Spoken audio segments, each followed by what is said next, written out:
নিশ্চয়ই আমি এই কোরআনকে কদরের রাত্রিতে নাজিল করিয়াছি। সূরা কদর আয়াত নাম্বার ১। অর্থাৎ কোরআনে পাক লৌহে মাহফুজ হইতে এই রাত্রিতে দুনিয়ার আসমানে অবতীর্ণ হইয়াছে। এই একটি মাত্র বিষয় এই রাত্রির ফজিলতের জন্য যথেষ্ট ছিল যে কোরআনের ন্যায় এমন মহা মর্যাদাশীল জিনিসও এই রাত্রিতে নাজিল হইয়াছে। তদুপরি ইহার সহিত আরো বহু বরকত ও ফজিলত শামিল রইয়াছে। অতঃপর আল্লাহ তাআলা এই রাত্রির প্রতি শৌক ও আগ্রহ আরো বাড়াইবার জন্য এরশাদ করিতেছেন, আপনি কি জানেন শবে কদর কত বড় জিনিস? অর্থাৎ এই রাত্রের মহত্ব ও ফজিলত সম্পর্কে আপনার কি জানা আছে যে ইহার মধ্যে কত গুণ গরিমা ও কি পরিমাণ ফাজাইল রইয়াছে? অতঃপর আল্লাহ তাআলা নিজেই কয়েকটি ফাজাইল উল্লেখ করেন। শবে কদর হাজার মাস চাইতেও উত্তম। সূরা কদর আয়াত নাম্বার ৩। অর্থাৎ হাজার মাস ইবাদত করিলে যে পরিমাণ সওয়াব হইবে, এক শবে কদরে ইবাদত করিলে উহার চাইতেও বেশি সওয়াব হাসিল হইবে। সুবহানাল্লাহ। আর এই বেশি যে কত বেশি তা কারো জানা নাই। এই রাত্রে ফেরেশতাগণ অবতীর্ণ হন। আল্লামা রাজি রহমাতুল্লাহ লিখেন যে ফেরেশতারা সৃষ্টির শুরুতেই যখন তোমাকে দেখিয়াছিল তখন তোমার প্রতি ঘৃণা প্রকাশ করিয়াছিল এবং আল্লাহর দরবারে আরজ করিয়াছিল যে আপনি এমন এক জিনিস সৃষ্টি করিতেছেন যাহারা দুনিয়াতে ফিতনা ফাসাদ ও রক্তপাত করিবে। অতঃপর যখন পিতা মাতা বীর্যের আকারে প্রথম দেখিয়াছিল তখন তোমাকে ঘৃণা করিয়াছিল। এমনকি যদি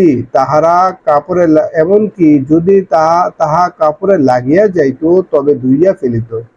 কিন্তু আল্লাহ তাআলা যখন এই বীর্যপুটাকে উত্তম আকৃতি দান করিলেন তখন পিতামাতাও তাহাকে স্নেহ ও পেয়ারা করিতে লাগিল। তদ্রূপ আজ যখন তুমি আল্লাহর তৌফিককে পূর্ণময় শবে কদরে আল্লাহর মারেফত ও ইবাদত বন্দেগীতে লিপ্ত হইয়াছ, তখন ফেরেশতারাও তাহাদের পূর্বেকারের মন্তব্যের ওজর পেশ করিতে দুনিয়াতে অবতরণ করেন এবং এই রাত্রিতে রুহুল কুদুস অর্থাৎ হযরত জিবরাইল আলাইহিস সালাম ও অবতরণ করেন। রূহ শব্দের অর্থ কি, এই সম্পর্কে মুফাসসিরগণের কয়েকটি অভিমত রইয়াছে। অধিকাংশ উলামায়ে কেরামের অভিমত উহাই যা উপরে উল্লেখ করা হইয়াছে, অর্থাৎ রূহ শব্দ দ্বারা হযরত জিবরাইল আলাইহিস সালামকে বুঝানো হইয়াছে। আল্লামা রাজি রহমাতুল্লাহ এই অভিমতকে সর্বাধিক বিশুদ্ধ বলিয়াছেন। এখানে হযরত জিবরাইল আলাইহিস সালামের শ্রেষ্ঠত্বের কারণেই ফেরেশতাদেরকে উল্লেখ করিবার পর খাসভাবে তার উল্লেখ করা হয়েছে। কেউ কেউ বলিয়াছেন যে রূহ দ্বারা উদ্দেশ্য অনেক বড় একজন ফেরেশতা, যাহার নিকট সমস্ত আসমান জমিন একটি লোকমার সমান। কেউ কেউ বলিয়াছেন রূহ দ্বারা ফেরেশতাদের একটি খাস জামাতকে বুঝানো হইয়াছে, যাহাদেরকে অন্যান্য ফেরেশতাগণ শুধু শবে কদরেই দেখিয়া থাকেন। চতুর্থ অভিমত হইল এই যে রূহ দ্বারা আল্লাহ তাআলার কোন খাস মখলুককে বুঝানো হইয়াছে, যা খানা পিনা করেন কিন্তু ফেরেশতাও নহেন, মানুষও নহেন।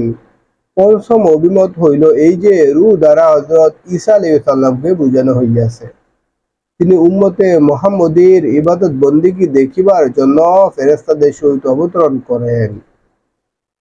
অর্থাৎ এই রাত্রে ফেরেশতাগণ অবতরণ করেন এবং তাহাদের পর আল্লাহ তাআলার খাস রহমত নাজিল হয়। ইহা ছাড়া আরো কয়েকটি অভিমত রইয়াছে, কিন্তু প্রথম অভিমতটি সর্বাধিক প্রসিদ্ধ। সুনানি বাইহাকি কিতাবে হযরত আনাস রাদিয়াল্লাহু তাআলা আনহু এর সূত্রে নবী করিম সাল্লাল্লাহু আলাইহি সাল্লামের ইরশাদ বর্ণিত হইয়াছে যে শবে কদর হযরত জিবরাইল আলাইহিস সালাম ফেরেশতাগণের একটি দলের সহিত অবতরণ করেন এবং যে কোনো ব্যক্তিকে জিকির বা অন্যান্য ইবাদত বন্দেগীতে মশগুল দেখিতে পান তাহার জন্য রহমতের দোয়া করেন। ফেরেশতাগণ তাহাদের পরওয়ারদিগারের হুকুমে প্রত্যেক ভালো ও কল্যাণকর বিষয় লইয়া জমিনের দিকে অবতরণ করেন। মাঝারি হক কিতাবে আছে এই কদরের রাত্রেই ফেরেশতাদের জন্ম হইয়াছে এবং এই রাত্রে হযরত আদম আলাইহিস সালামের সৃষ্টি উপাদান সমূহ জমা হইতে শুরু হইয়াছে। এই রাত্রেই জান্নাতে গাছ লাগানো হইয়াছে, আর এই রাত্রেই অত্যাধিক পরিমাণে দোয়া ইত্যাদি কবুল হওয়া তো অনেক রেওয়াতে আসিয়াছে। দুররে মানসুরের এক রেওয়াতে আছে, এই রাত্রে হযরত ঈসা আলাইহিস সালামকে আসমানে উঠানো হইয়াছে এবং এই রাত্রেই বনী ইসরাইল পুত্রের তওবা কবুল হইয়াছে।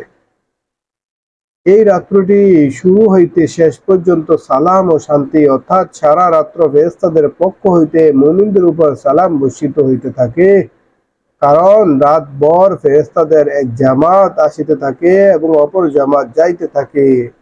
যেমন কোন কোন রেওয়াতে এইভাবে ফেরেশতাদের একের পর এক জামাত আসা যাওয়ার কথা স্পষ্ট রূপে বর্ণিত হইয়াছে। অথবা এই আয়াতের অর্থ হইল এই যে এই রাত্রিটি পরিপূর্ণরূপে শান্তিময়, যে কোনো ফিতনা ফাসাদ ইত্যাদি হইতে নিরাপদ।